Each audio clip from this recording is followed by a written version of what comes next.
skill idea, an idea toward success. प्रकाश का परावर्तन और प्रकाश के अपवर्तन के बाद हमारा जो अगला चैप्टर है, अगला टॉपिक है, वो है मानव नेत्र के बारे में। कि आखिर हमने जब प्रकाश के बारे में पढ़ा कि प्रकाश की वजह से हम वस्तुओं को देख पाते हैं, प्रकाश की वजह से, प्रकाश के परावर्तन के कारण कोई भी वस्तु से टकराकर जो लाइट होता है, प्रकाश होता है, वो प्रकाश हमारी आंखों तक पहुंचता है और फिर हमारी आंखें उसको देख पाती हैं। तो आखिर ये जो आंख है, वो आंख काम कैसे करता है, इस पूरे चैप्टर में हम पढ़ने वाले हैं कि हमारा जो आंख है, हमारा जो नेत्र है, वो नेत्र कैसे काम करता है। पहला चीज, प्रकाश के और भी प्रॉपर्टीज के बारे में पढ़ेंगे कि प्रकाश के और कौन कौन से गुण हैं, जैसे प्रकाश का वर्ण विक्षेपण क्या है, प्रकाश का अपवर्तन के कारण और कौन कौन सी चीजें हमें दिखाई देती हैं, प्रकाश का प्रकीर्णन क्या है, और चीजें क्या पढ़ेंगे कि आसमान अगर नीला है तो क्यों है, सूरज अगर लाल है तो क्यों है। तो ये सारी चीजें हम लोग इस पूरे चैप्टर में पढ़ने वाले हैं कि आखिर ये संसार हमें इतना रंग बिरंगा दिखाई देता है, ये क्यों दिखाई देता है, हमारी आंखें किस प्रकार से हमारा मदद करती है, हमारी मदद करती है ताकि हम अपने आसपास की चीजों को देख पाए। तो स्टार्ट करते हैं। सबसे पहले हम लोग जानते हैं कि मानव नेत्र जो है, वो मानव नेत्र आखिर होता क्या है। सबसे पहला बात है कि मानव नेत्र जो है, वो मानव नेत्र हमारे शरीर का एक क्या है, बहुत ही महत्वपूर्ण अंग है। मानव नेत्र क्या है, हमारे शरीर का एक बहुत ही महत्वपूर्ण अंग है। महत्वपूर्ण अंग कहने का मतलब एक ऐसा अंग जिसके बिना हमारी जीवन थोड़ी सी मुश्किल हो सकती है, थोड़ी क्या ज्यादा मुश्किल हो सकती है। फॉर एग्जाम्पल, अगर आपके पैर की, अगर आपके हाथ की एक उंगली कट जाए तब भी आप सरवाइव कर लोगे, तब भी आप अच्छे से अपना जीवन व्यतीत कर लोगे। एक पूरा हाथ कट जाए तब भी आप मिला जुलाकर काम कर सकते हो, अगर पूरा दोनों पैर कट जाए तब भी आप मिला जुलाकर काम कर सकते हो। लेकिन अगर दोनों आंखें फूट जाए तब ऐसे केस में आप ना किसी चीज को देख पाओगे, ना किसी चीज को समझ पाओगे। तो एक प्रकार से आपके साथ एक ज्यादा बड़ा हादसा हो सकता है। तो ये हमारा जो मानव का नेत्र होता है, ये काफी महत्वपूर्ण अंग होता है। ये करता क्या है, ये हमारे आसपास की वस्तुओं को देखने में हमारी सहायता करती है। ठीक है, हमारे आसपास की चीजें जो भी हम देख पा रहे हैं, उन आसपास की चीजों में प्रकाश का परावर्तन होने के बाद हमारी आंखों तक प्रकाश की किरणें पहुंचती हैं और प्रकाश की किरणें पहुंचने के कारण हम अपनी आंखों से अपने आसपास की सारी चीजों को देख पाते हैं। अब ये जो नेत्र है, ये नेत्र क्या करता है, हमारे आसपास की वस्तुओं से आने वाली परावर्तित प्रकाश की किरणों को ग्रहण करता है और ग्रहण करने के बाद हमें देखने योग्य बनाता है कि हम किसी भी चीज को देख पाए, हम किसी भी चीज को समझ पाए। अगर बात करते हैं कि हमारे जो आंख हैं वो क्या होती हैं, ज्ञानेंद्रिय होती है। क्या होती है, ज्ञानेंद्रिय होती है। आखिर ये क्या है ज्ञानेंद्रियां, ज्ञानेंद्रियां किसे कहते हैं। ज्ञानेंद्रियां कहने का मतलब होता है हमारे शरीर के वैसे अंग जिनसे हमें कुछ न कुछ जानकारी उपलब्ध हो, जिनसे हमें कुछ न कुछ चीजें पता चले, उनको हम क्या बोलते हैं, ज्ञानेंद्रियां बोलते हैं। इंग्लिश में इसको बोलते हैं सेंस ऑर्गन, बायोलॉजी में इसको बोलते हैं रिसेप्टर। अगर बात करते हैं हमारे सेंस ऑर्गन कौन से हैं, तो हमारे टोटल पूरे बॉडी में 5 ज्ञानेंद्रियां होती हैं। सबसे पहला आता है आपका नेत्र।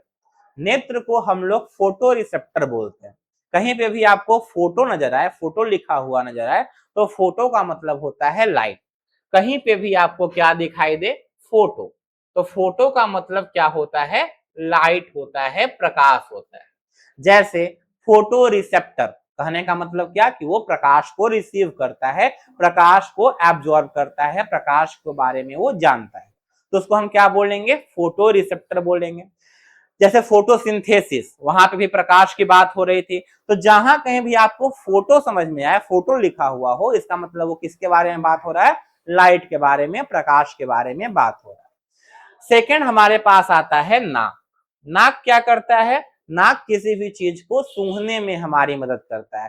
किसी चीज का गंध पता करना है, चाहे वो सुगंध हो चाहे वो दुर्गंध हो, अगर किसी चीज का गंध पता करना है तो हमारे लिए कौन हेल्प करेगा? नाक हेल्प करेगा। इसीलिए नाक को हम लोग बायोलॉजिकल टर्म में ऑल्फैक्टरी रिसेप्टर कहते हैं। ये हम लोग पढ़ेंगे बायोलॉजी का जब चैप्टर नंबर 2 यानी कि नियंत्रण और समन्वय पढ़ेंगे, तो उसमें ये सारे पांचों के बारे में अच्छी तरह से जानकारी मतलब मिलती है। पहला होता है नेत्र, ये क्या करता है? लाइट को देखेगा, प्रकाश को पकड़ेगा। दूसरा होता है नाक, जो क्या करता है? हमें आसपास के गंध सुगंध को बताता है। तीसरा होती है जिह्वा यानी कि टंग, जो हमें स्वाद के बारे में बताती है। चौथा होता है कान, जो हमारे आसपास की आवाज को बताती है, कौन सा आवाज किसका है, हम पता लगा पाते हैं आवाज सुन के कि किस आदमी का आवाज है। मम्मी का आवाज अलग, पापा का आवाज अलग, चाचा का आवाज अलग, भाई का आवाज अलग। ये आवाज को रिसीव करने का काम किसका है? ये हमारे कान का है। और पांचवा हमारे पास है, बोलने में मदद करता है, लेकिन बोलने में जिह्वा रिसेप्टर कहने का मतलब, ज्ञानेंद्रिय कहने का मतलब क्या? जिससे हमें जानकारी मिले। नहीं, हमें आसपास की चीजों की जानकारी हमारे शरीर के, ज्ञान इंद्रिय मतलब क्या? सबसे पहले समझो ज्ञान और इंद्री। इंद्री का मतलब होता है अंग, ऐसे अंग जो क्या करें? ऐसे अंग जो हमें ज्ञान दें। बोलने में जीभ मदद करता है, सही बात है, लेकिन ज्ञान वो किस चीज का देता है? स्वाद का। हमारे आसपास में किसका स्वाद कैसा है? ईटा का स्वाद कैसा है, बालू का स्वाद कैसा है, सीमेंट का स्वाद कैसा है, ये कौन बताएगा? ये बताएगा हमारा जीभ। इसके बाद आता है हमारा त्वचा। त्वचा जो है वो क्या करता है? हमारे आसपास के तापमान के बारे में बताता है। अगर हम किसी गर्म चीज को छुएंगे तो हमें गर्म बताएगा, किसी ठंडे चीज को छुएंगे तो हमें ठंडा बताएगा। तो ये क्या करता है? ये तापमान पता करने के लिए हमारी मदद करता है। तो नेत्र देखने के लिए, नाक गंध पता करने के लिए, जिह्वा स्वाद पता करने के लिए, कान आवाज पता करने के लिए, और त्वचा हमारा तापमान पता करने के लिए हमारी मदद करता है। यहां तक में किसी को कुछ पूछना है? किसी को कुछ नहीं पूछना है? आगे बढ़े। चलिए आगे हम लोग को पढ़ना है कि आखिर ये जो मानव नेत्र है, इस मानव नेत्र के कौन कौन से भागों के बारे में हमें जानना है। हम पढ़ रहे हैं मानव नेत्र के बारे में। हमारा जो मुद्दा है मेन वो क्या है? मानव नेत्र है, यानी कि ह्यूमन आई। ह्यूमन आई में हम लोग किस किस चीज के बारे में पढ़ते हैं, ह्यूमन आई के कौन कौन से भाग होते हैं, कौन कौन से पार्ट होते हैं, अब उनके बारे में हमें जानना है। सबसे पहले आता है आपका कॉर्निया, जिसको हम क्या बोलते हैं? दृष्टि पटल भी बोलते हैं। आगे हम लोग पढ़ेंगे। कॉर्निया होता है, उसके बाद आइरिस होता है, उसके बाद पुतली है, पक्षमाभी पेशियां हैं, सिलियरी मसल्स जिसको बोलते हैं। नाक में जो लेंस पाया जाता है उस लेंस के बारे में पढ़ेंगे। आंखों में जो रेटिना होता है, जहां पे प्रतिबिंब बनता है, उस रेटिना के बारे में पढ़ेंगे। ऑप्टिक तंत्रिका कैसे काम करती है, किस प्रकार ये हमारे आसपास के फोटोज को, आसपास के लाइट को हमारे ब्रेन तक पहुंचाती है, ये पूरा का पूरा कहानी हम लोग जानेंगे कि आंख आखिर काम करता कैसे है, आंख के कौन कौन से भाग किस प्रकार से सहायता करते हैं, किस प्रकार से आंखों में हम किसी चीज को देख पाते हैं, लाइट को पकड़ पाते हैं। तो ये हमारे आंख के भाग हैं। पहला है कॉर्निया, दूसरा आइरिस, तीसरा पुतली, चौथा पक्षमाभी पेशियां, पांचवा नेत्र का लेंस, उसके अलावा रेटिना, और लास्ट में आता है हमारी ऑप्टिक तंत्रिका। यहां तक क्लियर है बात? ये हमारे आंखों के भाग हैं। आगे अगर बढ़ेंगे, आगे हमारे पास आता है कॉर्निया। कॉर्निया जो है हमारे पास, उसको मतलब कॉर्निया किसको बोलेंगे? तो कॉर्निया जो है वो नेत्र के आगे वाले भाग को कॉर्निया कहा जाता है। ये हमारा मानव का आंख होता है। अगर हम आपका आंख को निकालें और निकालने के बाद बाहर से देखें, उसको बीच से फाड़ दें और फाड़ने के बाद अगर हम उसको देखें तो आंख कुछ इस प्रकार से दिखाई देगा। ठीक है, आंख जो होता है वो आपका इस प्रकार से गोला के आकार का होता है। ठीक है, अगर हम इसको बीच से काटेंगे तब आपको ये पार्ट आपका अलग अलग दिखाई देगा। जहां पे हमारा जो आगे वाला भाग है, ये वाला जो भाग आप देख पा रहे हैं, इस भाग का नाम क्या है? इस भाग का नाम है कॉर्निया। इसका नाम क्या है? कॉर्निया। ठीक है, ये कॉर्निया जो है ये क्या होता है? एक पारदर्शी पदार्थ से बना होता है और बाहर की ओर उभरा होता है। कॉर्निया जो है वो कॉर्निया कैसा होता है? तो नेत्र के आगे वाले भाग को कॉर्निया बोलते हैं। ये पारदर्शी होता है और बाहर की ओर उभरा हुआ होता है। तो कॉर्निया में कौन कौन सी चीज जरूरी है? सबसे पहले ये कहाँ होता है? आगे वाले भाग में होता है। दूसरी चीज क्या है? दूसरी चीज है कि ये हमारा पारदर्शी होता है। और तीसरी चीज क्या है? ये बाहर की ओर उभरा होता है।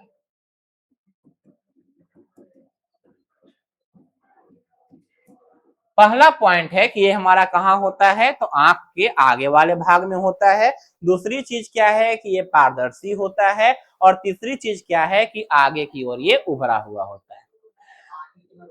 आगे की ओर उभरा मतलब ये इस प्रकार से दिखाई दे रहा है, आगे की ओर बाहर निकला हुआ है ऐसे। हाँ, बाहर की ओर निकला हुआ है, दैट्स व्हाई इसको हम बोलते हैं बाहर की ओर उभरा हुआ है। कॉर्निया जो है वो उसका जो सतह है वो कैसा होता है? उत्तल आकार का होता है। तो चौथा पॉइंट क्या निकलेगा? कि इसका जो सतह है वो सतह कैसा है? उत्तल आकार का है, यानी कि इसका जो सतह है वो सतह कैसा है? उत्तल है। इसके अलावा फिर ये हमारे क्या करती है? कार्य क्या है? कि आने वाले प्रकाश को नेत्र में प्रवेश कराती है। यानी इसका कार्य क्या होगा? तो कार्य ये होगा कि ये क्या करती है? प्रकाश को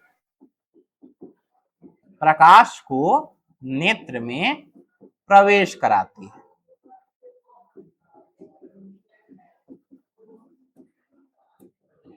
ये क्या करती है? कि जो प्रकाश आ रहे हैं हमारे नेत्र के तरफ, ये क्या करेगा? कि उस प्रकाश को हमारे नेत्र के अंदर, यानी कि ये हमारा एक मेन गेट जैसा काम करेगा। ये हमारा कैसा है? एक मेन गेट है, जहां से हमारा जो प्रकाश है वो प्रकाश हमारी आंखों के अंदर प्रवेश करता है। ये चीज समझ गए? हमारा जो कॉर्निया है वो नेत्र का आगे वाला भाग होता है, पारदर्शी होता है, बाहर की ओर उभरा हुआ होता है। इसका जो सतह होता है वो उत्तल होता है। और ये काम क्या करता है? प्रकाश को नेत्र में प्रवेश कराता है, यानी कि हमारे जो बाहर से आने वाली प्रकाश है उसको नेत्र के अंदर प्रवेश कराने के लिए हमारे पास कौन होगा? कॉर्निया होगा, दृष्टि पटल होगा। यहां तक की कहानी क्लियर हो गई? कोई दिक्कत? कुछ पूछना है? चल, उत्तल लेंस हम लोग का ऐसे होता है ना, उभरा हुआ, बस वैसे ही इसका सतह जो है वो बाहर निकला हुआ है, उभरा हुआ है। ये हमारा क्लियर है यहां तक? आगे बढ़े। चलो, अगला है हमारा आइरिस। आगे हम लोग बढ़ते हैं, वो हमारे पास क्या आता है? आइरिस आता है। आइरिस क्या है? तो ये एक चपटी रंगीन वलयाकार झिल्ली होती है जो नेत्र के कॉर्निया के पीछे स्थित होती है। यानी कि कॉर्निया से जब हम आगे बढ़ेंगे, कॉर्निया से जब अंदर जाएंगे, तो यहाँ पे एक झिल्ली नजर आती है। इस झिल्ली का नाम क्या है? आइरिस है।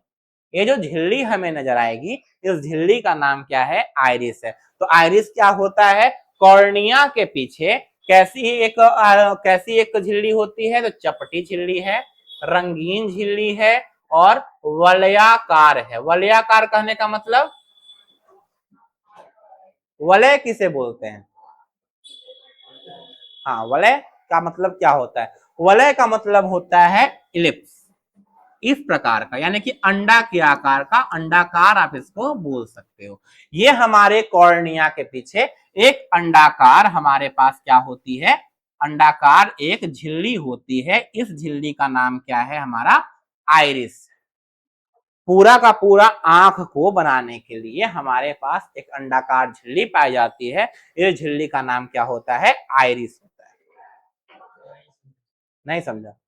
कॉर्निया है, कॉर्निया के जस्ट पीछे पाया जाता है आइरिस। ठीक है, बस इतना जान लो। कॉर्निया के पीछे आइरिस पाया जाएगा। कैसा होगा? चपटा होगा, रंगीन होगा और अंडाकार होगा, वलयाकार।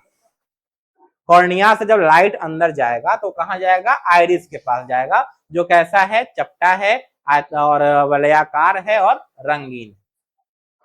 उसके बाद आता है हमारा पुतली।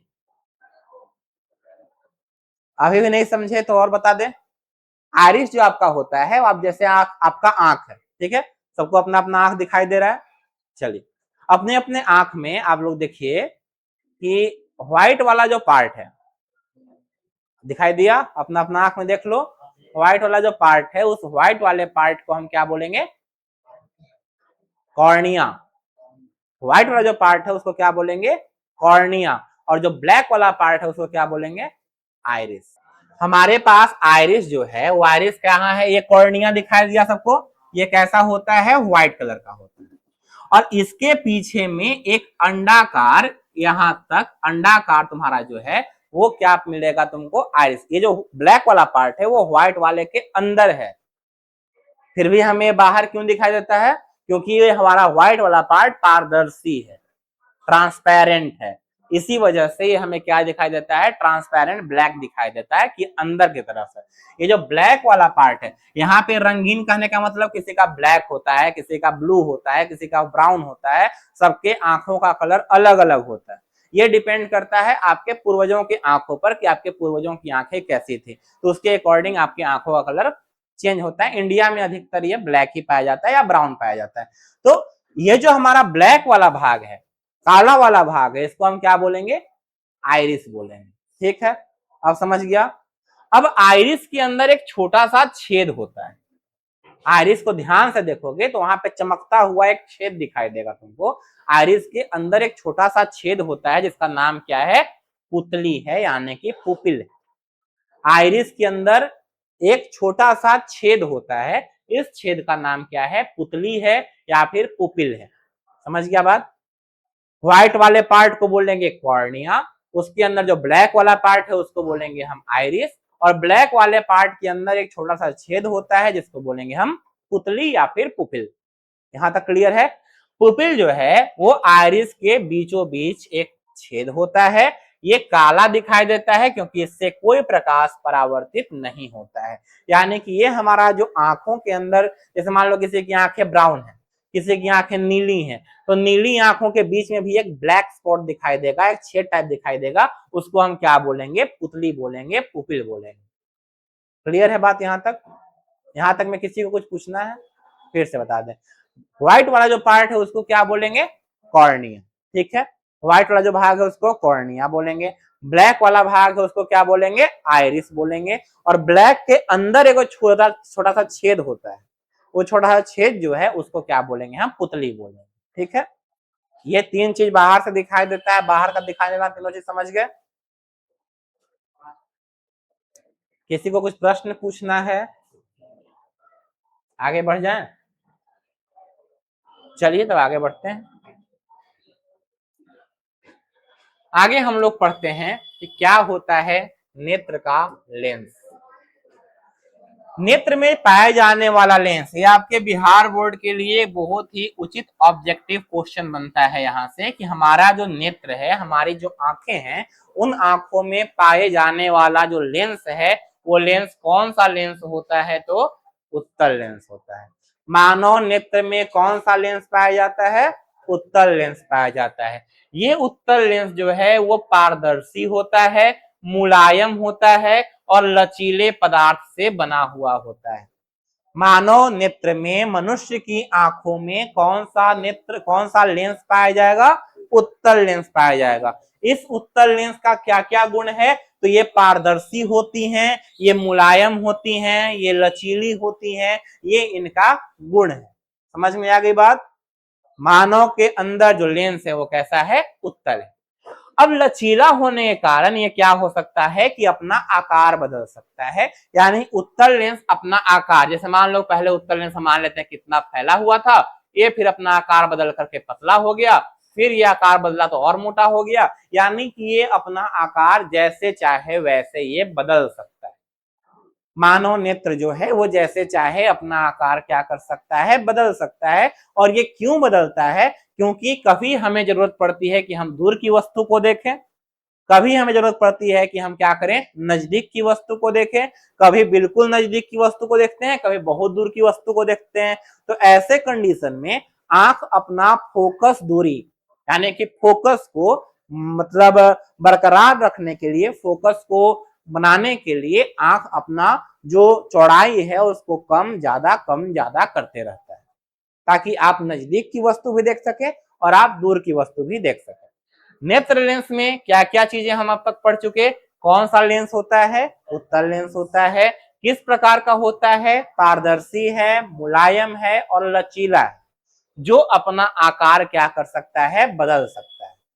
ये अपना आकार क्या कर सकता है? बदल सकता है। और नेत्र लेंस को पकड़ने के लिए, नेत्र लेंस को पकड़े रखने के लिए वहां पे लिगामेंट्स पाए जाते हैं। नेत्र लेंस को पकड़ने के लिए वहां पे लिगामेंट पाए जाते हैं। लिगामेंट क्या होता है?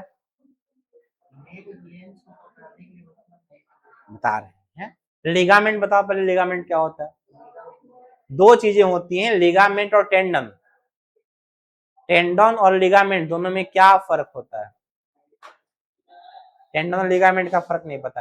टेंडन जो होता है वो बोन को और बोन को आपस में जोड़े रखने के लिए मदद करता है। हड्डी को हड्डी से जोड़ने के लिए काम करता है टेंडन। और मांस को, चाहे मांस और हड्डी को जोड़े रखने के लिए काम करता है हमारा लिगामेंट। टेंडन और लिगामेंट हमारे हड्डी को हड्डी से, मान लो कि ये वाला हड्डी को इस हड्डी से जोड़ना है, तो हड्डी को हड्डी से जोड़ने का काम किसका है? टेंडन का है। और हड्डी से मांस को जोड़े रखने का काम किसका है? वो है लिगामेंट का।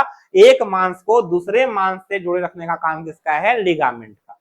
तो यहाँ पे आप देख सकते हैं हमारे पास एक लेंस है, लेंस दिखाई दिया। ये पिंक वाला जो है वो हम मान लेते हैं कि लेंस है। इस लेंस को पकड़ने के लिए यहाँ पे आपको कुछ मसल्स दिखाई दे रही हैं जो इसको पकड़े हुई हैं। ये पकड़े हुई जो मसल्स हैं, एक सेकंड में आपको फिर से अच्छे से दिखा दूं। यहाँ पे आप देखो, ये जो लेंस है, इस लेंस को पकड़ने के लिए आपके पास दो मसल्स हैं, दो चीजें हैं जो इसको पकड़ के रखे हुए हैं। इनको क्या बोलते हैं? इनको बोलते हैं सस्पेंसरी लिगामेंट। नेत्र लेंस को पकड़ने के लिए, नेत्र लेंस को अपने जगह पर स्थिर रखने के लिए हम किसका इस्तेमाल करते हैं? हमारी आंखों में किसका इस्तेमाल होता है? सस्पेंसरी लिगामेंट का इस्तेमाल होता है। सस्पेंसरी लिगामेंट क्या करता है? हमारे नेत्र के अंदर, हमारी आंखों के अंदर, हमारे आंखों का जो लेंस है, नेत्र का जो लेंस है, उसको क्या करके रखता है? पकड़ के रखता है। यहां तक चीजें क्लियर हो गई? अब तक हमने क्या पढ़ लिया है? हाँ, हम लोग क्या पढ़ लिए? हम लोग पढ़ लिए कि हमारा जो नेत्र लेंस होता है उत्तल होता है, पारदर्शी होता है, मुलायम होता है, लचीला होता है, अपना आकार बदल सकता है जरूरत पड़ने पर। और इसको रखता कौन है? पकड़ता कौन है? तो सस्पेंसरी लिगामेंट्स पकड़ते हैं। इसके अलावा यहाँ पे जो नेत्र लेंस का एक सिरा है वो सिलियरी मांसपेशियां यानी कि सिलियरी मसल से जुड़ी हुई होती हैं। ये हमारे जो सिलियरी मसल्स होते हैं, ये जो मसल्स हैं यानी कि ये मांसपेशियां हैं, कौन सी मांसपेशियां हैं? सिलियरी मसल्स हैं, सिलियरी मांसपेशियां हैं। ये सिलियरी मांसपेशियां क्या करके रखती हैं? हमारे नेत्र के लेंस को कभी घटाती हैं, कभी बढ़ाती हैं। सस्पेंसरी लिगामेंट, ध्यान से सुनना मेरी बात, हमारा जो लेंस है, हम फिर से एक बार बता देते हैं। मान लो कि ये हमारा आंख का लेंस, इस आंख के लेंस को हमने कनेक्ट कर दिया दो मांसपेशियों से। हमने कनेक्ट किससे कर दिया? दो मांसपेशियों से कनेक्ट कर दिया। इन मांसपेशियों का नाम क्या है? Ciliary muscle. सिलियरी मांसपेशियां, ये जो हमारी सिलियरी मांसपेशियां हैं, ये नेत्र से कनेक्टेड होती हैं। ठीक है, नेत्र के पास एक मांसपेशी है, मान लो ये लेंस है, इसके साथ ये कनेक्टेड है। अब इन मांसपेशियों को और लेंस को जोड़ता है कौन? जोड़ता है सस्पेंसरी लिगामेंट्स। ये पकड़ के रखता है। यानी सिलियरी मांसपेशियों के अलावा इसको पकड़ के रखने के लिए यहां से दो लिगामेंट्स निकले हुए होते हैं जो क्या करते हैं? आंखों के लेंस को पकड़ कर रखते हैं। ठीक है बात? नेत्र का लेंस समझा? नहीं समझा? उत्तल लेंस होगा सबसे पहली बात, याद रहेगा। सेकेंड चीज, इसका गुण है तो पारदर्शी रहेगा, लचीला रहेगा और मुलायम रहेगा। ठीक है, इसके अलावा यहाँ पे जो नेत्र का लेंस होता है, उस लेंस को मान लो कि हमारे पास एक लेंस है। अब इस लेंस को आंख में ऐसे लटका कर तो नहीं छोड़ेंगे, कोई ना कोई पकड़ने के लिए चाहिए। हम मान लेते हैं कि इस लेंस को पकड़ने के लिए हम मांसपेशी लगा दिए, यहाँ पे हम एक मांस लगा दिए।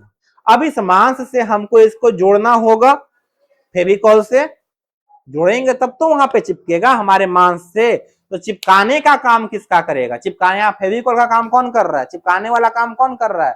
Suspensory ligament. ये फेविकॉल का काम, चिपकाने का काम किसका है? सस्पेंसरी लिगामेंट का। कौन कौन चिपका हुआ है? तो नेत्र का लेंस और हमारा सिलियरी मसल। अब क्लियर हुआ? पक्का? ठीक, आगे बढ़े। आगे हम लोग पढ़ते हैं कि आखिर ये सिलियरी मसल्स काम कैसे करते हैं, किस प्रकार से हमारी जो सिलियरी मांसपेशियां हैं, सिलियरी मांसपेशियां आखिर ये काम कैसे करती हैं। सबसे पहली चीज है कि ये हमारे नेत्र लेंस के मोटाई को बदलने का काम करती है। जब इनको जरूरत महसूस होती है, ये क्या करते हैं, सिलियरी मसल, मान लो कि हमारा नेत्र का ये लेंस है, अब इस नेत्र लेंस को चपटा हम लोग रखे हुए, इतना हमारा नेत्र का लेंस खुला हुआ है, ठीक है। हमें चाहिए कि हमें इसके नेत्र के लेंस को मोटा करना है, तो सिलियरी मसल्स क्या करेगी? इसको मोटा कर देगी। जब इसको लगेगा कि नहीं पतला करना है, तब इसको ये पतला कर देगी। फिर इसको लगेगा कि मोटा करना है, तब ये इसको मोटा कर देगी। तो ये चीजें कब होती हैं? ये चीजें तब होती हैं जब सिलियरी मांसपेशियां जो हैं, सिलियरी मसल्स जो हैं, वो किसी भी वस्तु पर फोकस करना चाहे। मान लो कि हमें यहाँ से दूर देखना है, तो दूर देखने के लिए हमारा जो फोकस लेंथ होना चाहिए, फोकस होना चाहिए, वो भी दूर होना चाहिए ताकि हम दूर देख सकें। तो ऐसे केस में क्या होगा कि हमारी मोटाई को वो क्या करेगा? बढ़ाने का काम करेगा। लेंस हमारा मोटा हो तो हम दूर देख सकें। फिर हमारा नजदीक का चीज देखना है तो उस लेंस को पतला करेगा। दिन भर में ये चीजें बहुत बार होती हैं कि हम कभी दूर देखते हैं, कभी पास देखते हैं। तो ये काम किसका है? ये काम है सिलियरी मांसपेशियों का। कि सिलियरी मांसपेशियां क्या करती हैं कि नेत्र के लेंस का आकार बदलती हैं और उसकी फोकस दूरी और अभिसारी शक्ति को बदलती है। बात समझ में आ गई? नेत्र के लेंस के मोटाई को बदलने का काम किसका है? सिलियरी मांसपेशियों का है। एक लाइन में कॉन्सेप्ट यही है कि नेत्र के लेंस की मोटाई को कौन बदलता है? सिलियरी मांसपेशियां बदलती है। बात समझ में आ गया? सिलियरी मांसपेशियों का दूसरा नाम क्या है? पक्षमाभी पेशियां भी हैं। सिलियरी मांसपेशियां जो हैं, इनका दूसरा नाम क्या होता है? पक्षमाभी, पक्षभामी लिखा हुआ है यहाँ पे, इसको आप सुधार लीजिएगा, पक्षमाभी, पक्षमाभी पेशियां।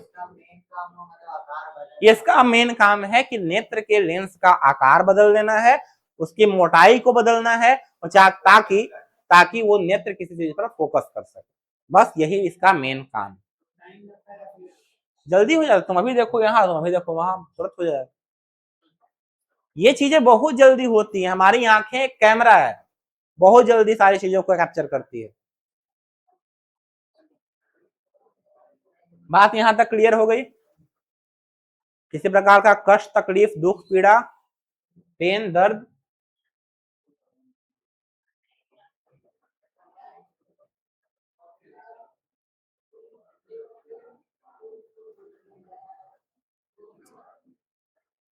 आगे बढ़ जाए, चलो। अब आता है हमारा एक पॉइंट जिसका नाम है रेटिना। रेटिना जो है वो क्या है कि नेत्र में जिस पर्दे पर प्रतिबिंब बनता है उसे क्या बोलते हैं? रेटिना बोलते हैं। रेटिना क्या है? मान लो हमारा प्रकाश की किरणें यहां से आई, आने के बाद इस लेंस से टकराएंगी, टकराने के बाद ये जाकर के जिस बिंदु पर, यानी कि इस वाले बिंदु पर, इस वाले पर्दे पर, इस वाले स्क्रीन पर आकर के वो क्या हो जाएंगी? आपस में मिल जाएंगी, और जिस स्क्रीन पर ये मिलेंगी उसका नाम क्या होगा? रेटिना होगा। उसका नाम क्या होगा? रेटिना होगा। तो रेटिना कहाँ पे पाया जाता है? ये जो आपको स्क्रीन पीछे में दिख रहा है, ये वाला पार्ट जो है, इसको हम क्या बोलते हैं? इसको हम रेटिना बोलते हैं। ये हमारा पार्ट क्या है? ये हमारा पार्ट रेटिना है। तो रेटिना क्या होता है? यहां से लाइट गया, लेंस से गुजरते हुए ये क्या हो गया? रेटिना पर जाकर दिखा दिया इमेज को। तो जिस पर्दे पर, मानव नेत्र में जिस पर्दे पर प्रतिबिंब बनता है उसे क्या बोलते हैं? हम रेटिना बोलते हैं। रेटिना जो होता है वो नेत्र लेंस के पीछे होता है और नेत्र के पीछे स्थित होता है, यानी कि आंखों के सबसे पिछले भाग में क्या पाया जाता है? रेटिना पाया जाता है। सबसे आगे वाला भाग कौन सा होता है? कॉर्निया। सबसे पीछे वाला भाग कौन सा होता है? रेटिना। नेत्र का जो लेंस होता है किस प्रकार का लेंस होता है? अभिसारी या अपसारी? अभिसारी, कन्वर्जिंग लेंस होता है वो। तो ये हमारा जो रेटिना है, ये रेटिना हमारा कहाँ पाया जाता है? हमारी आंखों के सबसे पीछे पाया जाता है, जहां पे हमारी जो इमेज है, हमारा जो प्रतिबिंब है, वो प्रतिबिंब वहां पर बनता है।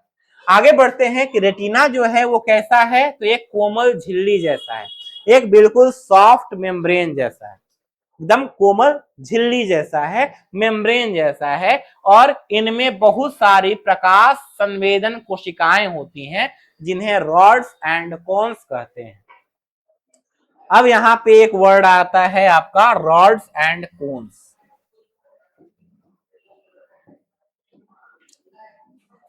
रॉड्स एंड कोन्स के बारे में आपके चैप्टर में ज्यादा पढ़ना नहीं है, फिर भी हम बस ओवरव्यू बता देते हैं।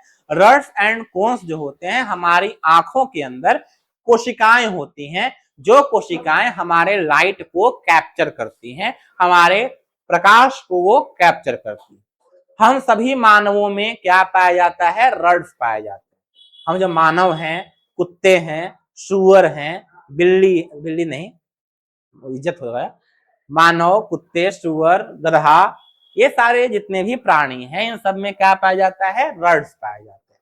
रॉड्स का काम क्या होता है, रॉड्स का काम होता है कि वो दिन में चीजों को देख पाते हैं, दिन में वो प्रकाश को कैप्चर कर पाते हैं। रॉड का काम क्या है, रॉड का काम है कि वो दिन में चीजों को दिखाता है, प्रकाश की उपस्थिति में चीजों को दिखाता है, वो अंधेरे में चीजों को नहीं देख सकता है, जिसके पास रॉड है वो। ठीक है, अगर यहाँ की सारी लाइट बंद कर दी जाए, पूरे सूरज को डुबा दिया जाए, पूरा अंधेरा हो जाए, कुछ भी ना हो, तो आप लोग कोई भी चीज देख नहीं पाएंगे, 1% भी देख नहीं पाएंगे। क्यों? क्योंकि आपके पास रॉड है। दूसरा होता है कोन। कोन जो होते हैं, रॉड एंड कोन में जो कोन होते हैं, ये कोन क्या होते हैं, ये सिर्फ अंधेरे में देख पाते हैं। जैसे उल्लू, चमगादड़, ये क्या होते हैं, ये सिर्फ और सिर्फ अंधेरे में देख पाते हैं, ये दिन के रोशनी में नहीं देख सकते हैं, क्योंकि उनके पास रॉड्स नहीं होते हैं, उनके पास रॉड नहीं है। दैट्स वाई वो क्या करते हैं, वो सिर्फ रात में देख सकते हैं, अंधेरे में देख सकते हैं। जैसे ही लाइट जलेगा, वो उनका दिखना बंद हो जाएगा, वो देख नहीं पाएंगे। ठीक है, अगर रॉड रहेगा तो दिन में, यानी कि प्रकाश में, अगर कोन रहेगा तो अंधेरे में। रॉड अगर है तो प्रकाश में दिखेगा, अगर कोन है तो वो अंधेरे में दिखेगा।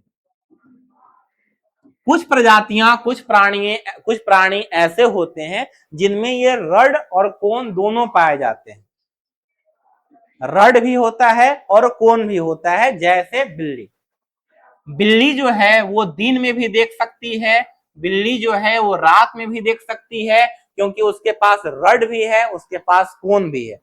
इसीलिए रात के अंधेरे में बिल्ली की आंखें चमकती हैं, क्योंकि उस पर लाइट वो एब्जॉर्ब कर रहा है। रात के अंधेरे में बिल्ली की जो आंखें हैं वो चमकती है, क्योंकि वो रात के अंधेरे में भी वो देख सकती है, रात के अंधेरे में भी वो देख पाती है। तो बहुत सारे प्राणी ऐसे हैं जिनमें सिर्फ रॉड्स पाए जाते हैं, जैसे कि आप लोग।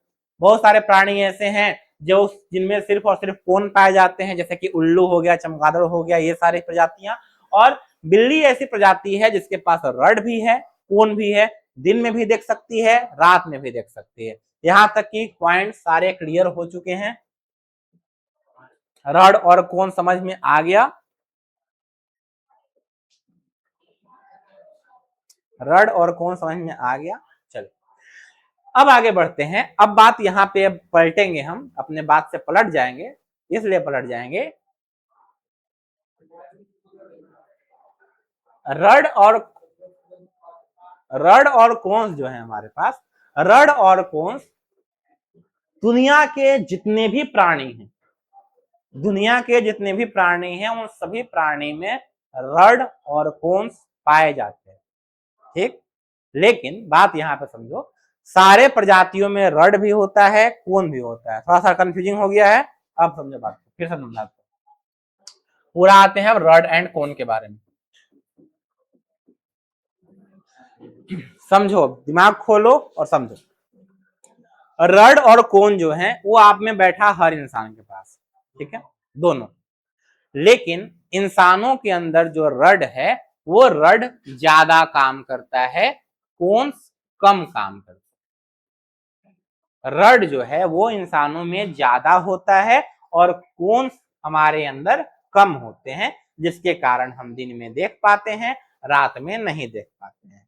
चमगादड़ और उल्लू की बात करेंगे तो रात में वो देख पाते हैं, इसीलिए उनके अंदर जो कोण है वो ज्यादा है और रड जो है वो कम। ठीक है।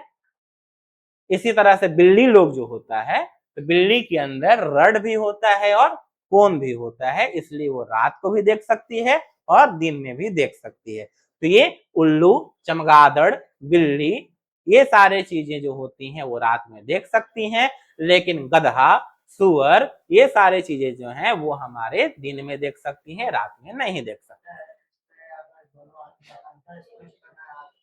अंतर स्पष्ट करने के लिए आप रड को बता सकते हैं कि रड जो होता है वो हमारा प्रकाश की उपस्थिति में प्रकाश की तीव्रता पर डिपेंड करता है। प्रकाश कितना ज्यादा उसके पास आ रहा है इस पर वो डिपेंड करता है। प्रकाश उसके पास कितना ज्यादा, जैसे मान लो, अब एग्जाम्पल के तौर पर समझो, मान लो कि इस रूम में अंधेरा है, ठीक है, प्रकाश नहीं है। प्रकाश नहीं है, हमारे अंदर रड ज्यादा, ध्यान से समझो, समझ में आ जाएगा। हमारे अंदर रड्स हैं, हमको चाहिए कि प्रकाश हमें दिखाई दे, हमारे पास प्रकाश नहीं है, रड्स ने काम करना बंद कर दिया, कोण जो है, कोण हमारे पास बहुत कम है, इसलिए हमें अंधेरे में दिखाई नहीं दे रहा है। अब किसी को अंधेरे में दिखाई कैसे दे सकता है? How can anyone see in the night, in the dark? तो ऐसे केस में क्या होता है, जो उल्लू होते हैं, चमगादड़ होते हैं या बिल्ली होते हैं, उनमें क्या होता है, कोन्स होता है। और ये जो कोन होते हैं वो डिपेंड करते हैं कलर पे। जैसे आप लोग रेडियम का नाम सुने हैं, रेडियम का नाम सुने, रेडियम, रेडियम का घड़ी आता है, रात को ग्रीन ग्रीन जलता है, वो आप रेडियम वगैरह बहुत जगह यूज होता है। तो रेडियम्स जो होते हैं वो क्या होते हैं, अंधेरे में भी चमकते हैं। पूरा अंधेरा कर दोगे, जितना अंधेरा करोगे उतना वो चमकेगा, चमकता है रेडियम। वो हम लोग क्यों देख पाते हैं? क्योंकि हम कलर को ऑब्जर्व कर रहे हैं, कलर को देख पा रहे हैं। तो जो कोन होता है वो रंग पर प्रतिक्रिया देता है। रात को जो उल्लू है वो उल्लू रंग देख करके प्रतिक्रिया देता है। लाल चीज आया, उल्लू को दिखाई दे देगा कि वहां से लाल चीज आ रहा है। हल्के हल्के रंगों को भी वो क्या कर सकता है, पकड़ सकता है। अंधेरे में हम लोग लाल रंग को नहीं पकड़ पाएंगे, ब्लैक रंग को नहीं पकड़ पाएंगे, लेकिन ये जो कोन है ये क्या करता है, रंग पर प्रतिक्रिया देता है। उल्लू रंग देख करके अपनी आंखों का काम करता है, वस्तुओं को देखने का काम करता है। हमें क्या चाहिए, हमें चाहिए कि हमारे पास प्रकाश होनी चाहिए, जितना ज्यादा प्रकाश होगा उतनी चीजें हमें स्पष्ट दिखाई देंगी। लाइट जितना ज्यादा होगा हम चीजों को उतने अच्छे तरह से देख पाएंगे, लाइट जितना कम होगा चीजें हमें उतनी ही कम दिखाई देंगी। रात के अंधेरे में जो उल्लू है वो क्या करेगा, अपने आसपास रंग देख करके वो समझ जाएगा कि ये इस रंग का है, ये इस रंग का है, ये इस रंग का है, ये इस रंग का है, तब वो चीजों को देख पाता है। अब चीजें कुछ क्लियर हो गया। रड क्या होता है, कोन क्या होता है, उल्लू कैसे देखता है, आदमी कैसे देखता है, समझ में आ गया। चल अब देखो, ये जो कोशिकाएं हैं यानी कि रड्स एंड कोन्स, ठीक है, ये कोशिकाएं क्या करती हैं, प्रकाश को पकड़ती हैं। प्रकाश को क्या करती हैं, प्रकाश को पकड़ती हैं और उस प्रकाश के अनुसार विद्युत सिग्नल यानी कि इलेक्ट्रिक सिग्नल जनरेट करती हैं। अब यहाँ पे एक टॉपिक तुम लोग पढ़े हो 9th क्लास में, लेकिन फिर से हम रिवाइज करा दे रहे हैं। हम लोग पढ़े थे 9th क्लास में इसके बारे में।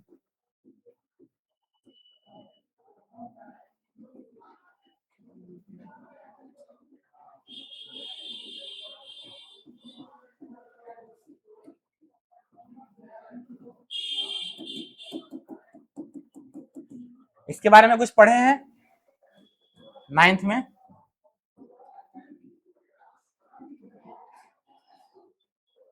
इसके बारे में हम लोग 9th में कुछ पढ़े हैं? नहीं पढ़े हैं? पढ़े हैं ना। इसको बोलते हैं तंत्रिका, उत्तक, या फिर इसको बोलते हैं न्यूरॉन। इसको क्या बोलते हैं हम लोग, न्यूरॉन बोलते हैं। हमारे पूरे शरीर में, हमारा जो पूरा का पूरा शरीर है, इस पूरे शरीर में एक तंत्र पाया जाता है जिस तंत्र का नाम है तंत्रिका तंत्र। पूरे शरीर में क्या पाया जाता है, एक तंत्र पाया जाता है जिसका नाम क्या होता है, तंत्रिका तंत्र होता है।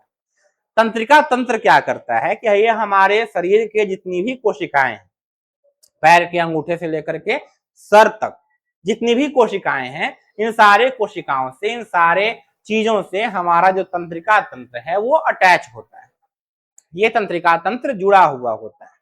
इसमें बहुत सारे सेल्स पाए जाते हैं, तंत्रिका कोशिकाएं पाई जाती हैं, जो सेल इस प्रकार से दिखाई देती हैं और इनको हम नर्व सेल बोलते हैं या इनको हम न्यूरॉन बोलते हैं। और ये हमारे शरीर की, यानी कि मानव शरीर की सबसे लंबी कोशिका होती है।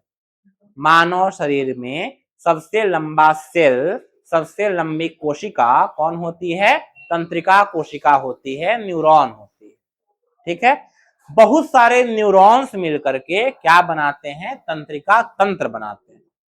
हमारे उंगली में यहाँ पे न्यूरॉन होगा, फिर neuron neuron neuron neuron neuron आपस में कनेक्ट करते करते कहाँ पहुंच जाता है?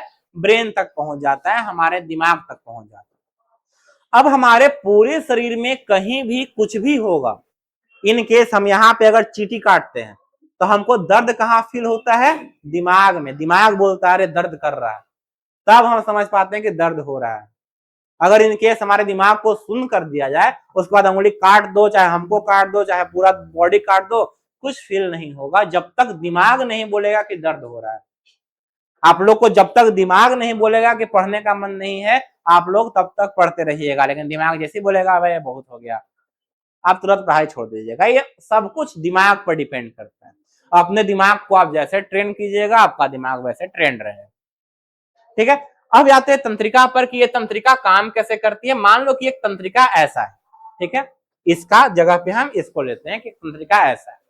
उस तंत्रिका के बाद एक तंत्रिका ऐसा है, उसके बाद एक तंत्रिका ऐसा है, उसके बाद एक तंत्रिका ऐसा है, और सारे तंत्रिकाएं आपस में क्या है? जुड़ी हुई हैं, आपस में मिली हुई हैं। एक तंत्रिका दूसरी तंत्रिका से जुड़ी हुई है। अब कहानी यहाँ पे चेंज क्या होती है कि मान लो कि यहाँ पे हमको पैर में कोई कांटा चुभा, पैर में कांटा चुभ गया। कांटा चुभने के बाद अब क्या होगा? पैर में कांटा चुभा, उसके बाद वहां से जो सिग्नल है वो सिग्नल धीरे धीरे किस फॉर्म में? इलेक्ट्रिकल सिग्नल के फॉर्म में। किस फॉर्म में? इलेक्ट्रिकल सिग्नल, विद्युत संकेत के रूप में वहां से चलेगा। पैर से ये विद्युत संकेत के रूप में चलेगा। मान लो कि हाथ में हमारा यहाँ पे कुछ गड़ गया, यहाँ से विद्युत संकेत के रूप में यहाँ से सिग्नल्स जो हैं वो सिग्नल्स जान चलना स्टार्ट करेंगे। पहले पहुंचेंगे हमारे रीढ़ की हड्डी के पास और रीढ़ की हड्डी से पहुंचेंगे ब्रेन के पास। उसके बाद ब्रेन बोलेगा अच्छा हमको लगता है ना कि कांटा चुभा है। ब्रेन वहां पे प्रोसेस करेगा। ब्रेन पूछेगा पहले किससे? आंख से, देख तो भाई क्या हुआ है। अब आंख बोलेगा, उसको फोटो खींच के भेजेगा कि देखो यहाँ पे कांटा चुभा है। उसके बाद आंख जो है बताएगा ब्रेन को कांटा चुभा है। अब ब्रेन अंदर प्रोसेस करेगा, प्रोसेसिंग, क्या करना चाहिए क्या करना चाहिए, तब उसको एक रिजल्ट मिलेगा कि हमको इस कांटा को निकालना चाहिए। ब्रेन को एक पूरा प्रोसेस करने के बाद एक रिजल्ट मिला कि हमको इसको निकालना चाहिए। अब ब्रेन क्या करेगा? ब्रेन कहेगा अरे कांटा चुभा है, दर्द नहीं होगा? दर्द भी होगा, तो पहले वो दर्द वाला दवाई देगा, ले पहले दर्द होगा यहाँ पे, तो हमको दर्द फील होगा कि अच्छा दर्द कर रहा है। उसके बाद फिर आएगा कि इसको कांटा निकालना है, तो कांटा निकालना है तो कौन निकालेगा? जीभ तो निकालेगा नहीं कांटा, कान तो निकालेगा नहीं। तब वो डिसाइड करेगा कि किसको ये काम दिया जाए कि कांटा निकालना है। तब ब्रेन सोचेगा कि किसको काम देने लायक है, तब वो बोलेगा कि इस हाथ में गड़ा है तो इस हाथ को बोलते हैं कि निकाल देगा। अब फिर ब्रेन वहां से प्रोसेस करना स्टार्ट करेगा, पहुंचाएगा अपना मैसेज कि हाथ को बोलो कि कांटा निकाले। अब वहां से मैसेज चल दिया व्हाट्सएप से, चलते चलते आया पहले यहाँ रीढ़ की हड्डी के पास। रीढ़ की हड्डी समझ गया कि अच्छा ये व्हाट्सएप ये मैसेज है। फिर इस मैसेज से फिर वो पहुंचेगा अपना हाथ के पास। अब ये हाथ के इस अंगुली के पास मैसेज जाएगा रे कांटा निकालना है। अब ये हाथ समझेगा कि अच्छा कांटा निकालना है। उसके बाद जाएगा इसके पास, छुएगा, हाँ सर पकड़ लिए सर, आगे बोलिए सर। अब ब्रेन बोलेगा खींचो, तो ब्रेन खींचना स्टार्ट करेगा हाथ। टोटल काम ये पूरा का पूरा एक रास्ते से होकर होता है और विद इन सेकेंड्स होता है। तो समझो ब्रेन कितना फास्ट काम करता है। विद इन सेकेंड तुमको पेन भी होता है, विद इन सेकेंड तुमको कांटा निकालने का सिग्नल भी पहुंच जाता है। कितना फास्ट ये काम होता है। ये सारा काम किसका है? ब्रेन का है। अब ये जो आंख है ये हमारा इमेज तो बना लिया, ये हमारे इमेज तो बना लिया कि हाँ हम जो सामने देख रहे हैं, सामने हमको दिखाई दे रहा है कि कैमरा लगा हुआ, हमारा आंख देख लिया कि कैमरा लगा हुआ। अब इसको ब्रेन तक पहुंचाना है, तो कोनो फोटो नहीं ना है कि व्हाट्सएप पे भेज देंगे कि ले ब्रेन देख फोटो भेज दिए है। क्या करेगा, यहां से वो देखा, देखने के बाद इसको इलेक्ट्रिक सिग्नल में कन्वर्ट करेगा। जिस तरह से ये इलेक्ट्रिक सिग्नल हमारे पहुंच रहा था यहाँ तक, उस तरह से वो सिग्नल भेजेगा, वहां पे सिग्नल भेजेगा कि देखो एगो फोटो भेजे हैं, समझो इसको। अब ब्रेन समझा कि अच्छा काला काला गोल गोल लंबा लंबा कुछ तो वहां लगा हुआ है, अच्छा अच्छा कैमरा है। तब ब्रेन समझ जाएगा कि हाँ कैमरा है। कुछ नया चीज देखते हो, तुमको नहीं पता रहता कि ये क्या है, क्योंकि ब्रेन के पास वो है ही नहीं, तुम्हारे स्टोरेज फाइल में वो है ही नहीं कि वो क्या चीज है। फिर तुमको कोई बताएगा कि देखो बाबू ये बेंच होता है, ये टेबल होता है, तब तो समझा अच्छा टेबल है। अब एक बार तुमको बचपन में बता दी तुम्हारी मम्मी पापा कि इसको टेबल बोलते हैं, इसको बेंच बोलते हैं, इसको चौकी बोलते हैं, इसको बोर्ड बोलते हैं, इसको ये बोलते हैं, उसको वो बोलते हैं, तुम्हारे ब्रेन में वो डाटा स्टोर है। ये लड़का है, ये लड़की है, ये जो है ये टेबल है, ये बेंच है, ये कुर्सी है। अब उसको बार बार तुम भूलोगे नहीं। सेकेंड थर्ड चीज उसमें और क्या तुमको बताएंगे हम कि कुछ कुछ चीजें, कुछ कुछ एक्शन जो होते हैं वो ब्रेन तक नहीं पहुंचते। कुछ कुछ एक्शन जो हैं वो हमारे रीढ़ के हड्डी तक ही रुक के रह जाते हैं। ऐसे कौन से एक्शन है, तो ऐसे एक्शन है जिसको हम बोलते हैं कि जो हमारे मसल मेमोरी में। मसल मेमोरी कहने का मतलब क्या होता है, मसल मेमोरी कहने का मतलब होता है कुछ चीजें हम बचपन से करते आ रहे हैं। जैसे मान लो कि तुम्हारे थाली में दाल भात चोखा पूरा रखा हुआ है खाने के लिए, और अचानक से लाइट चला जाए, ठीक है, तुम्हारे हाथ में वो चावल दाल है, क्या वो हाथ ऑटोमेटिक तुम्हारा इससे घुस जाता है या इसे माथा के ऊपर चल जाता है? नहीं, जब जाएगा मुंह में जाएगा। क्यों? क्योंकि वो बचपन से हम लोग मुंह में ही खा रहे हैं, इसीलिए उसको हाथ को पता है कि मुंह में जाना है, तो उसके लिए ब्रेन का जरूरत नहीं पड़ता है, वो हमारे मसल मेमोरी में है। लाइक तुम लोग क्रिकेट खेलते हो, क्रिकेट खेलने में तुम्हारे पास बॉल आ रहा है, तो इतना टाइम है तुम्हारा सोचने का कहां से बॉल मारेंगे तो कैसे जाएगा, तुम्हारे मसल में तुम खेलने आता है, तुम्हारे पास प्रैक्टिस है तो तुम बैट घुमाओगे बॉल पर लगेगा। प्रैक्टिस नहीं है, तुम कितना भी दिमाग लगा लो उतना देर में तुम्हारे पास वो चीज नहीं होने वाला है, बैट से बॉल लगेगा ही नहीं, और लगेगा भी तो आउटे हो जाओगे। तो ये क्या है, ये आपके मसल मेमोरी में है कि आपको पता है कि क्या करना चाहिए। सामने से कोई गाली दे रहा है तो ऑटोमेटिक आपके मुंह से गाली निकलेगा, ये आपके मसल मेमोरी में है, बचपन से देते आ रहे हैं, ठीक है, तो ये आपके मसल मेमोरी में है। हम अगर मारने के लिए छड़ी उठाए तो ऑटोमेटिक हाथ पीछे जाता है, ये मसल मेमोरी है। ये क्या है, इसके लिए आपको सोचना नहीं कि हाथ हटाए कि नहीं हटाए, वो ऑटोमेटिक हो जाता है। तो ये चीजें हमारा कौन कंट्रोल करता है, रीढ़ का हड्डी, स्पाइनल कोड कंट्रोल करता है। कुछ कुछ चीजें, साइकिल चलाना, चलना फिरना, चलने से पहले सोचते हो कि पहला पैर ये वाला उठाए तब दूसरा पैर उठाएंगे, एक ये वाला उठाएंगे तब वो वाला उठाएंगे, सोचता है, चल देता है।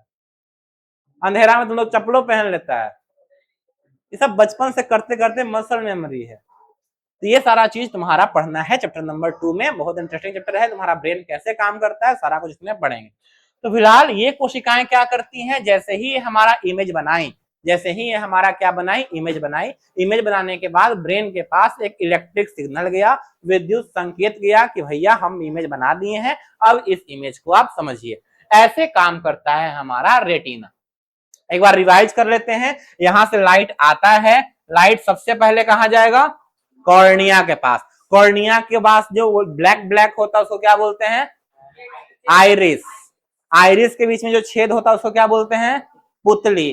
पुतली से होते हुए आगे जब बढ़ेंगे तो ये हमारा क्या है, लेंस। लेंस किस प्रकार का लेंस है, उत्तल लेंस। ये उत्तल लेंस से हमारा लाइट जाएगा कहां पे, रेटिना के पास।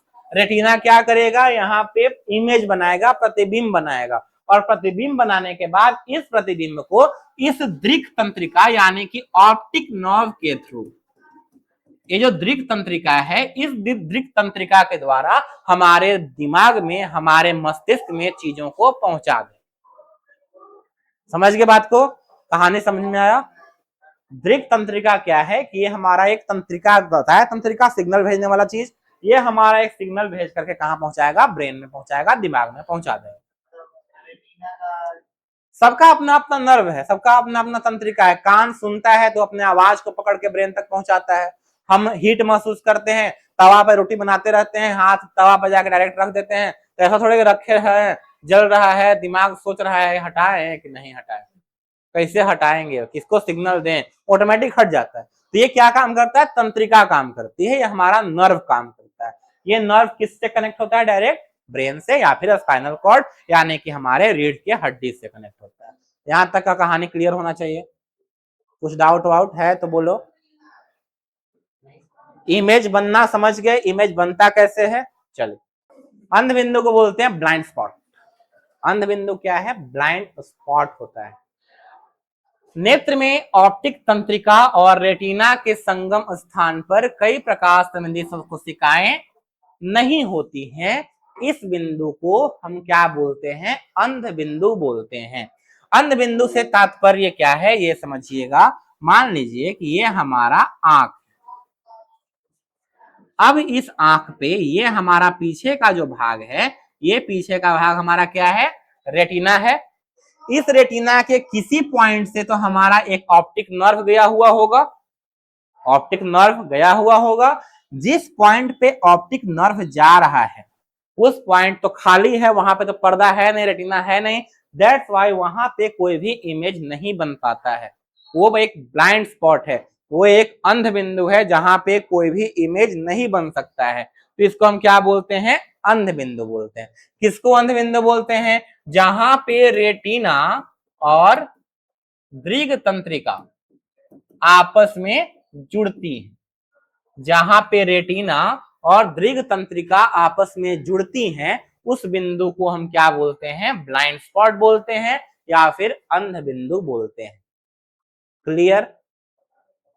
अंध बिंदु क्या है, हाँ, दोनों जिस बिंदु पर मिलेंगे उस बिंदु को हम क्या बोलेंगे, अंध बिंदु बोलेंगे। जहां पर रेटिना और दृग तंत्रिका आपस में मिलती हैं। दृग तंत्रिका,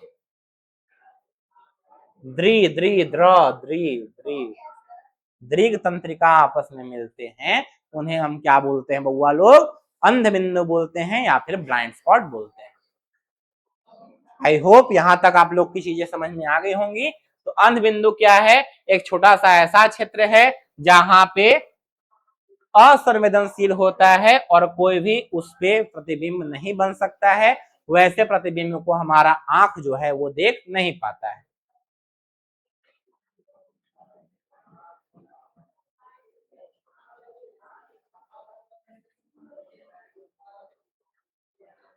यहाँ पर कोई भी प्रतिबिंब नहीं बनता है। तो बोर्ड में ऑब्जेक्टिव में क्वेश्चन पूछ सकता है कि हमारी आंखों में रेटिना का वह कौन सा हिस्सा है जहां पर प्रतिबिंब नहीं बनता है, तो अंध बिंदु।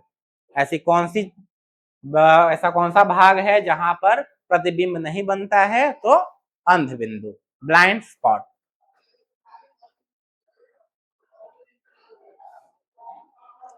आगे बढ़ जाए, चलिए। अब आते हैं, दो लिक्विड्स पाए जाते हैं हमारे आंखों में। एक का नाम है एक्वियस ह्यूमर और एक का नाम है विट्रस ह्यूमर। दो हमारे पास क्या होते हैं, लिक्विड पाए जाते हैं आंखों के अंदर। एक का नाम है एक्वियस ह्यूमर और एक का नाम है विट्रस ह्यूमर। एक का नाम है नेत्रोद और एक का नाम है काचाभ द्रव। थोड़ा सा अटपटा, थोड़ा सा टेढ़ा मेढ़ा वर्ड है, लेकिन अब जो है सो है। एक्वियस ह्यूमर और काचाभ ह्यूमर, कॉर्निया और नेत्र लेंस के बीच ये वाला भाग जो आपको दिखाई दे रहा है, इस वाले भाग में हमारा पाया जाता है कौन, ये वाला जो आप भाग देख पा रहे हैं बच्चा लोग, इस वाले भाग में कौन पाया जाएगा, इस वाले भाग में हमें मिलता है कौन, नेत्रोद। और ये वाला जो आपको भाग दिखाई देगा यहाँ पे, ये वाला जो भाग है, इस वाले भाग में हमें कौन दिखाई देगा, काचाभ।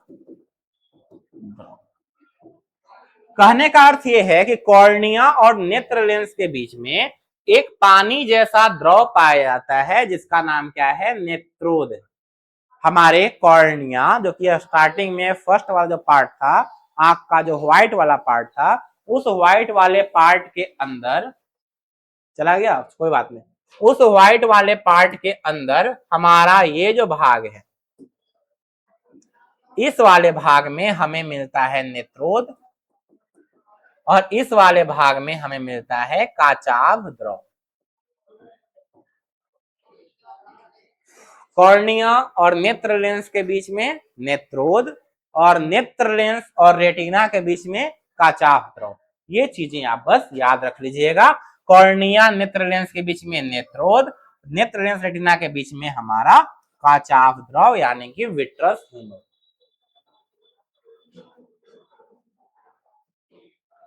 कॉर्निया और नेत्र लेंस के बीच में नेत्रोद और नेत्र लेंस और रेटिना के बीच में काचाभ द्रव पाया जाता है।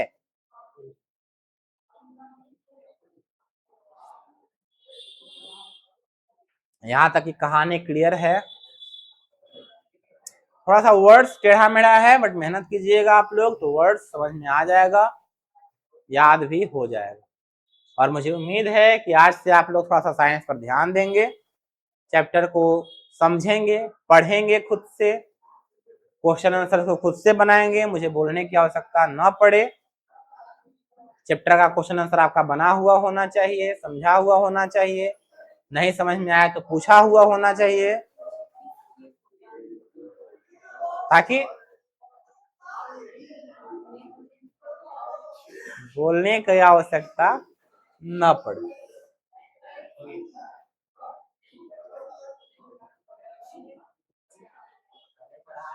आगे बढ़े।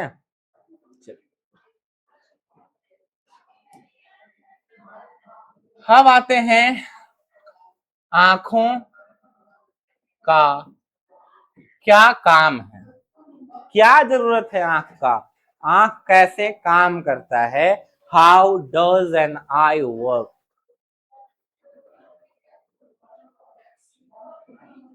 बताएं। देखिए सिंपल सा, जैसा था वैसा ही है, जैसा हम बार बार बताते रहते हैं वैसा ही है।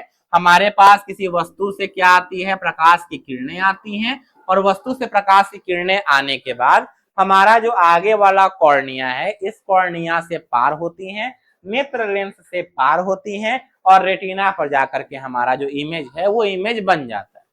यानी वस्तु से निकलेगी प्रकाश की किरण, फिर वो जाएगी कहाँ पे, पहले कॉर्निया के पास, कॉर्निया से वो जाएगी कहाँ पे, हमारा लेंस के पास, और लेंस से वो कहाँ बन जाएगा, रेटिना पे हमारा जो इमेज है वो इमेज हमारा बन जाएगा।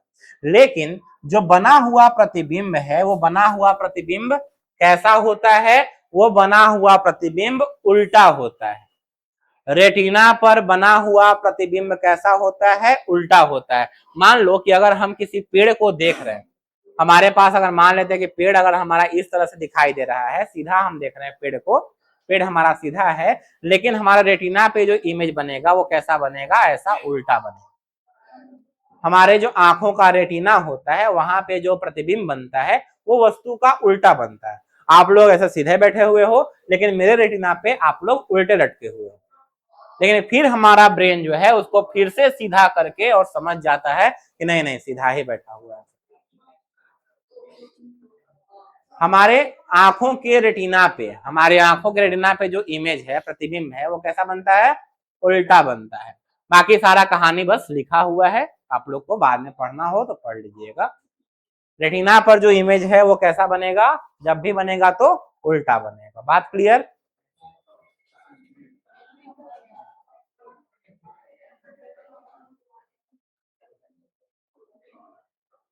व्हाट इज दिस बिहेवियर,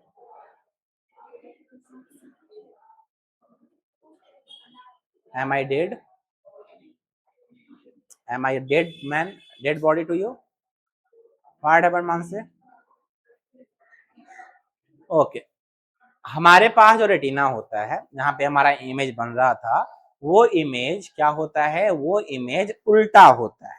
मान लो ये पेन है, ये पेन मान लेते हैं कि ऐसे सीधा हमको दिखाई दे रहा है, लेकिन हमारे रेटिना पे कैसा बनेगा, ये उल्टा बनेगा, और फिर हमारा दिमाग कैसा समझेगा, इसको सीधा समझेगा। समझा। पहले हमारे पास सीधा वस्तु है, फिर उसको दिमाग, हमारा रेटिना जो है, रेटिना कैसा बना देगा, उल्टा बना देगा, और फिर हमारा दिमाग जो है फिर उसको कैसा कर लेगा, सीधा कर लेगा। इतना तेज दिमाग है हमारा।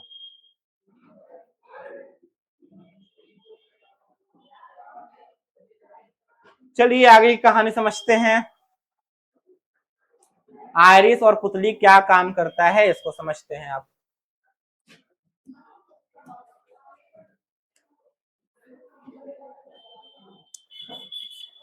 रात का वक्त है, ठीक है, रात के 3 बज रहे हैं, रात के 2 बज रहे हैं, आप लोग अपने अपने बिस्तर पर सोए हुए हैं या सोए हुए नहीं हैं, ऐसे ही बस जाग के देख रहे हैं पूरा रूम अंधेरा है।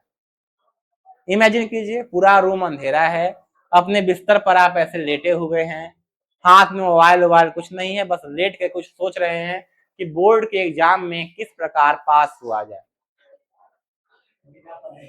ठीक है, 7 दिन में बोर्ड एग्जाम की तैयारी करें, ठीक है, तो ये चीजें आप लोग सोच रहे हैं कि ऐसा कुछ रहता, म्यूजिक वाला कोई ट्रिक रहता कि गाना की तरह याद कर लेते, सिलेबस याद हो जाता, कोई मूवी रहता तो देख लेते तो याद हो जाता, कुछ कुछ विचार मन में उठते हैं रात के समय में 2-3 बजे अगर नींद ना आए तो।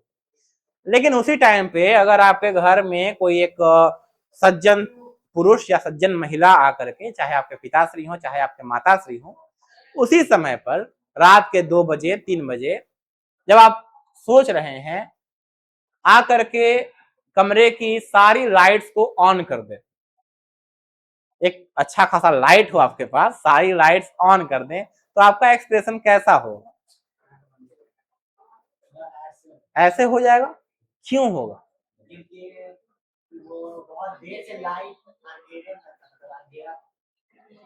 चलिए, बहुत देर से हम लोग लाइट में हैं, बहुत डार्क एकदम पूरा एकदम ब्राइट लाइट में है, ठीक है, अचानक से लाइट चला जाए तब क्या होगा? जैसे लगता है कि लाइट जला हुआ है, आंख फिर से होने लगता है। चल, ये काम किसका है? ये काम है हमारा आइरिस का और पुतली का। दिन के समय में जब हमारे पास बहुत ज्यादा लाइट होता है, बहुत ज्यादा लाइट होता है, तब हमारा जो पुतली है यानी कि जो छेद था, आइरिस के अंदर जो छेद था, उसको क्या करता है? सिकुड़ा देता है, उसको सिकुड़ा लेता है, उसको कम स्पेस करता है, छेद का जो मोटाई है उसको कम करता है, ताकि आने वाला लाइट जो है वो हमारी आंखों में कम पड़े। हमारे पास बहुत लाइट आ रहा है, उस लाइट आने से, बहुत ज्यादा लाइट आने से क्या होगा? बहुत ज्यादा लाइट आने से हमारी आंखों पर असर पड़ सकता है, इसलिए हमारे आंखों की जो पुतली है वो पुतली अपने छिद्र को, अपने छेद को सिकुड़ा लेती है, ताकि लाइट का कम प्रोपोर्शन हमारे पास आए। दिन के समय में जब दिन हो या फिर लाइट हो, दिन हो या फिर प्रकाश अगर हो, तब ऐसे कंडीशन में क्या होगा कि पुतली जो होगी वो कैसी होगी? संकुचित होगी, कॉन्ट्रैक्टेड होगी, एकदम बिल्कुल उसके छेद को हम लोग छोटा कर देते हैं ताकि कम लाइट हमारे पास आ सके। सेम अगर रात के समय का बात करते हैं तो हमारी पुतली को आइरिस क्या करता है? फैला देता है। यानी कहने का मतलब अगर रात हो या फिर अंधेरा हो, तब हमारी जो पुतली होगी वो पुतली क्या हो जाएगी? फैल जाएगी। क्यों फैल जाती है? इसलिए फैल जाती है ताकि ज्यादा से ज्यादा लाइट हमारे आंख तक पहुंच पाए और हम ज्यादा से ज्यादा चीजों को देख पाए, ज्यादा लाइट हमारे पास आए ताकि हम ज्यादा चीजों को देख पाए। तो ये होता है पुतली के साथ, जब दिन का समय हो, प्रकाशित हो, लाइट का टाइम हो, लाइट जल रहा हो, तब हमारा जो पुतली है वो सिकुड़ा हुआ रहेगा। नहीं समझ में आया? ये हमारा आंख का उजला वाला पार्ट, उसके अंदर गुलाब जामुन रसगुल्ला के अंदर, अब इस गुलाब जामुन के अंदर एक छोटा सा छेद है जिसमें सिक घोपा हुआ है, समझा? अब क्या होगा कि जब दिन का समय में बहुत लाइट आ रहा है, ठीक है, इतना लाइट आ रहा है तुम गोरी दिख रही हो, इतना लाइट आ रहा है, ठीक है, हैलोजन जल रहा है, ऐसे कंडीशन में क्या होगा कि हमारा आंख का जो छेद है, जो इतना मोटा था पहले, उसको हम छोटा करेंगे ताकि कम लाइट इसमें से जा सके। समझ गया? कम लाइट जाएगा, छेद जब छोटा हो जाएगा जाने वाला, तो उसमें क्या होगा? कम लाइट जाएगा। लेकिन जब रात का समय है, पूरा अंधेरा है, एकदम गुप्त अंधेरा है, वैसे एकदम जिसमें भूत आता है वैसा अंधेरा है, तो वैसे कंडीशन में क्या होगा कि हमारा जो आंख का छेद है, जो पहले दिन के समय छोटा था, वो बड़ा हो जाएगा ताकि ज्यादा से ज्यादा लाइट इसमें क्या हो जाए? जा सके, ताकि हम चीजों को देख पाए। तो दिन के समय में पुतली कैसा होता है? संकुचित होता है। रात के समय में पुतली जो है वो कैसा होता है? फैला हुआ होता है। 2 पॉइंट्स यहाँ से आपका ऑब्जेक्टिव के लिए जरूरी है।